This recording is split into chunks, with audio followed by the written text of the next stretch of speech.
Aujourd'hui, nous voyons le sujet comment lire la Bible, et je dirais plus comment méditer la Bible. Car oui, il ne suffit pas de la lire, ce n'est pas un livre comme les autres. L'Épître aux Hébreux au chapitre 4 et au verset 12 nous dit que la parole de Dieu est vivante et efficace, plus tranchante qu'une épée quelconque à deux tranchants, pénétrante jusqu'à partager âme et esprit, jointure et moelle, elle juge les sentiments et les pensées du cœur. Nous ne pouvons donc pas la lire comme nous pourrions lire les sorties de la dernière rentrée littéraire. Dans un premier temps, il faut rappeler que la Bible est une bibliothèque composée de 66 livres rangés en deux grandes parties, l'Ancien Testament et le Nouveau Testament.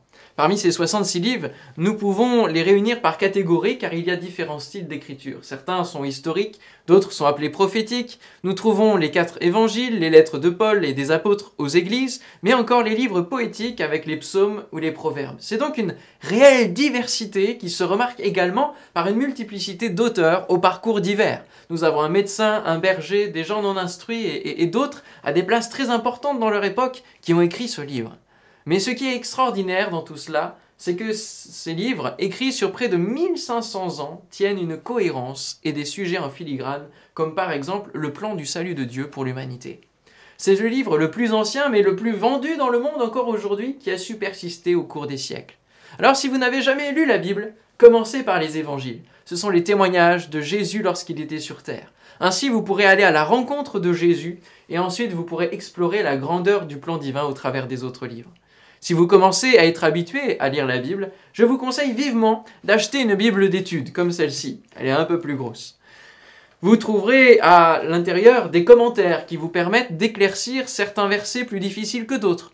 Ou vous parlez aussi du contexte d'écriture. Vous trouvez des introductions au livre qui vous décrivent l'auteur, les lieux, les époques, le plan du livre et plein de choses qui vous permettent de mieux appréhender la Bible.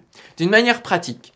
Comme le dit Jésus dans l'évangile de Matthieu, chapitre 6, verset 6, « Entre dans ta chambre, ferme ta porte et prie ton Père qui est là, dans le lieu secret. » La prière et la lecture de la Bible font de pair. Et avant d'ouvrir ce livre précieux, vous pouvez prier en demandant simplement au Saint-Esprit d'éclairer votre lecture. Et vous allez sentir la différence, car le texte biblique a deux lectures. Il y a le premier degré où l'on considère le texte dans son contexte d'écriture, d'une manière toute brute, et le second degré où Dieu nous amène à comprendre ce que ce texte représente pour nous et comment il peut s'impliquer dans notre vie. Par exemple, prenez le Proverbe 4, verset 23 qui dit « Garde ton cœur plus que toute autre chose, car de lui viennent les sources de la vie. » On comprend dans un premier temps qu'il faut garder son cœur physique pour garder une bonne santé et garder la vie.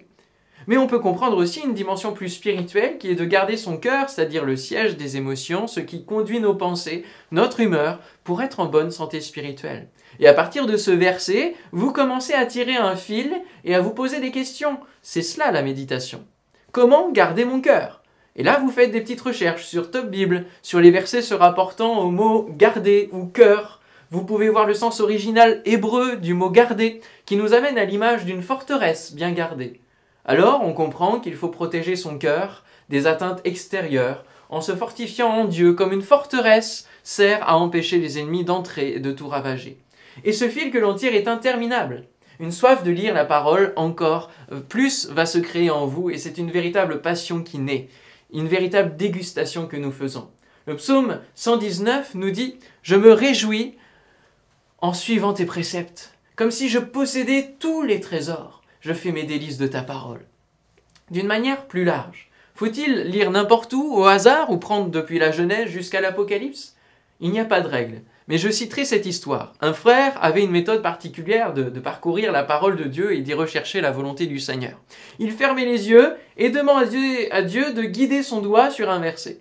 Un jour, il commença comme d'habitude, il ouvre les yeux et lit « Et Judas alla se pendre ». Le frère déconcerté dit « Ah non, ça c'est pas pour moi, je recommence ». Il recommença l'exercice et là, le verset fut « Et toi, fais de même ». Waouh!